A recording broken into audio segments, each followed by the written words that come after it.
Ashwini world ಚಾನಲ್ಗೆ ಎಲ್ಲರೂ ಹೇಗಿದ್ದೀರಾ? ನಾನು ಚೆನ್ನಾಗಿದ್ದೀನಿ, ನೀವೆಲ್ಲ ಚೆನ್ನಾಗಿದ್ದೀರಾ ಅಂತ ಅಂದ್ಕೊಂಡಿದ್ದೀನಿ. ಇವತ್ತೊಂದು ಕ್ವಿಕ್ಕಾಗಿ ಕೋಸಂಬರಿನ ಮಾಡೋದು ಹೇಗೆ ಅಂತೇಳಿ ತೋರಿಸ್ಕೊಡ್ತೀನಿ. ನಾನಿಲ್ಲಿ ಇವಾಗ ಸೌತೆಕಾಯಿಯನ್ನು ಈ ಥರ ಕೊಚ್ಕೊಳ್ತಾ ಇದ್ದೀನಿ. ಯಾವುದೇ ಕಾರಣಕ್ಕೂ ತುರ್ಕೋಬೇಡಿ, ಕ್ಯಾರೆಟ್ ಮಾತ್ರ ತುರಿಬೇಕಾಗುತ್ತೆ. ಸೌತೆಕಾಯಿಯನ್ನು ಈ ಥರ ಚಾಕುನ ಅಡ್ಡವಾಗಿ ಈ ಥರ ಇಟ್ಕೊಂಡು ಸೌತೆಕಾಯಿಯನ್ನು ಈ ಥರ ಕೊಚ್ಕೊಳ್ಳಿ.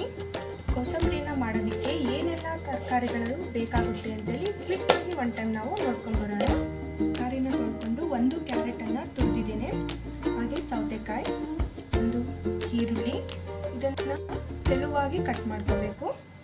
ಇದು ಹಸಿ ಕೊಬ್ಬರಿ, ಒಂದು ಹಸಿಮೆಣಸಿನ್ಕಾಯಿ, ಕೊತ್ತಂಬರಿ, ಹಾಗೆ ಒಂದು 5-6 ಎಲೆ ಕರಿಬೇವು, ಒಂದು ಅರ್ಧ ನಿಂಬೆಹಣ್ಣು, ಹಾಗೆ ಹೆಸರುಬೇಳೆ, ರುಚಿಗೆ ತಕ್ಕಷ್ಟು ಉಪ್ಪು.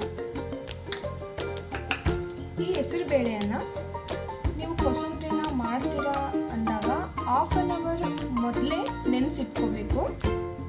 ಬನ್ನಿ ಇವಾಗ ಈ ಕೋಸಂಬರಿನ ಮಾಡೋದು ಹೇಗೆ ಅಂತೇಳಿ ನೋಡೋಣ. ನಾನಿಲ್ಲಿ ಇವಾಗ ಒಂದು ಬೌಲನ್ನು ತಗೊಂಡಿದ್ದೀನಿ. ಈ ಬೌಲ್ಗೆ ಕ್ಯಾರೆಟ್, ಕಾಯಿ ತುರಿ,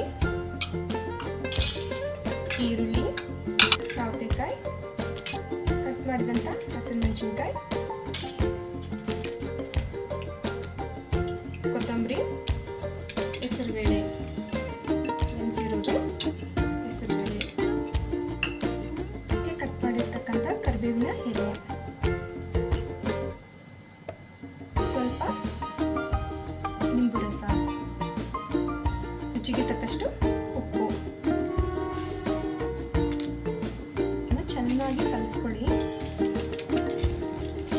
ಈ ಥರ ಕೋಸಂಬರಿ ನೀವು ರೊಟ್ಟಿಗೆ ಕೂಡ ತಿನ್ಬೋದು.